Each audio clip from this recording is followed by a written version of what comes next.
Hi there, beautiful soul. I know it's been a while since my last video, but I'm back. So let's just jump right into today's video, shall we? And so I have been receiving this question a lot lately. And so I thought, why not, create a dedicated video about it? And so does smoking weed and, making use of other consciousness altering substances in general open you up to demons? So open you up to demonic attacks, to anti-attachments, and to energetic interferences in general? The answer is potentially yes. Okay? For weed in particular, potentially yes, but for heavier types of substances, absolutely yes. Okay? But it also largely depends on your current physical health state. Okay? What do I mean by that?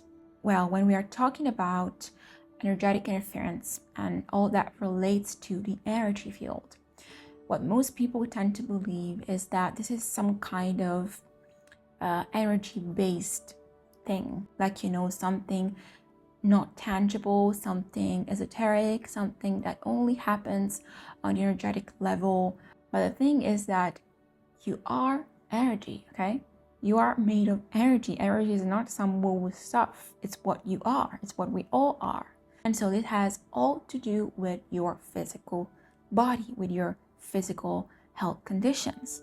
The reality is that your current physical health conditions will determine if you will be easy prey to astral entities attacks. Okay? 100%.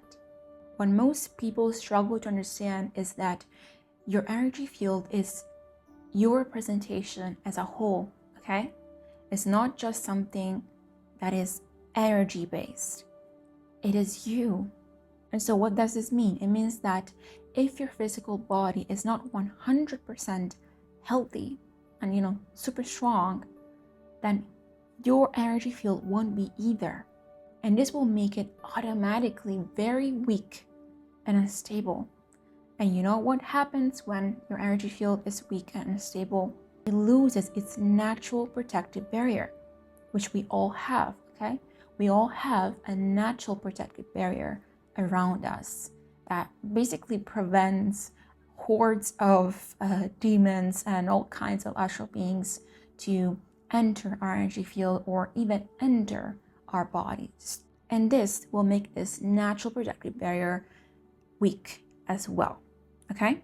So now you might ask, but what does this have to do with me smoking weed or making use of any other consciousness altering substance?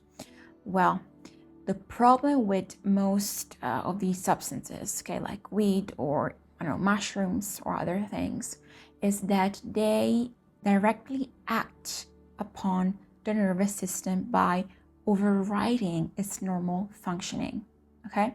So now suppose you're healthy and strong and everything's fine, then nothing too bad is going to happen. You're still going to be affected by it, so it's still going to lower your frequency and make you easier prey to astral entities attacks. But if your health conditions are pretty good, then nothing too bad will happen. But if you have severe deficiencies, okay, if you're not well, then this means that this substance will completely override your nervous system, and by doing that, it will make your energy field super unstable, and your energy field will pretty much open up.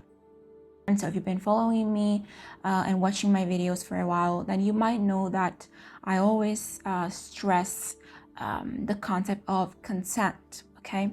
The idea that dark beings need to have your consent to enter your energy field. But in these very particular and specific cases, they don't. Why? Because your energy field just opened up on its own, okay?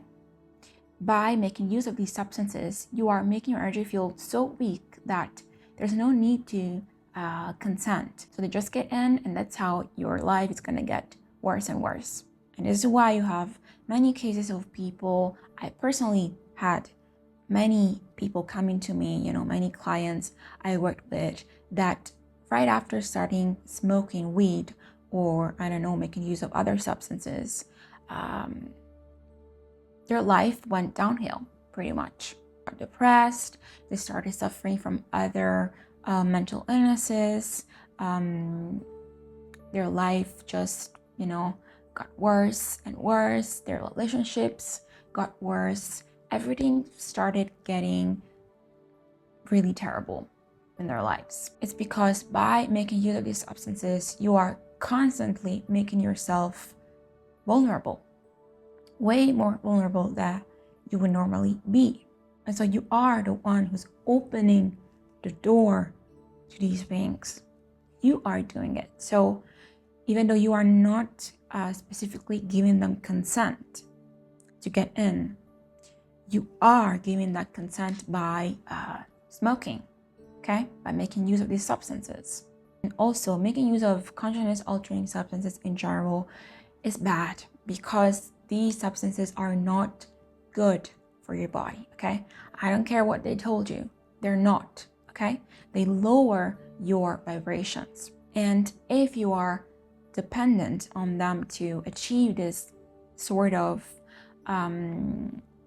connection to spirit or to whatever it is that you believe you're connecting with, by becoming more and more dependent on them, you are pretty much not using your own natural ability to connect with source, okay? Because you don't need any of these substances to feel better, to feel more connected with your spiritual side. You don't. But if you keep making use of these substances because you believe that these are the only things that allow you to achieve that type of connection, that you will never discover the power that's already within you, okay? So you are, without realizing, completely blocking your powers. And I know that there are many people that actually achieved some kind of spiritual awakening by making use of these substances, and I don't judge that, okay? Each one of us is on a different path, so I absolutely respect that. And if you were able to achieve some sort of spiritual awakening by making use of these substances, then it's perfectly fine, okay? You can keep doing that if you want, okay? No problem. But just be aware of these risks, okay? Just be aware that you are making yourself vulnerable to these beings, to lower astral beings. Now, if you recognize yourself in this description, so if you notice that your life started getting worse and worse right after you started smoking on a regular basis, then please do not worry, okay? You have nothing to worry about because you can get rid of any anti-attachment in this world. You have nothing to fear and you must not fear, okay? Please don't let fear take hold of you. Just don't. Most of the videos on my channel cover this topic, okay? So how to release anti-attachments, what they are, what they do, how, okay, step by step, how to get rid of them. And so you have nothing to worry about. But if you need even more direct guidance, then I also have an entity release guide. It's a 7-day journey made of very, very potent meditations that will guide you step by step through the process of releasing any anti-attachment you may have at this moment. So I will leave the link of the entity release guide down below. I will also leave any other video that I think might be helpful to you at this time. And that's all for today. I really hope this video was helpful to you, and I'll see you soon. Take care.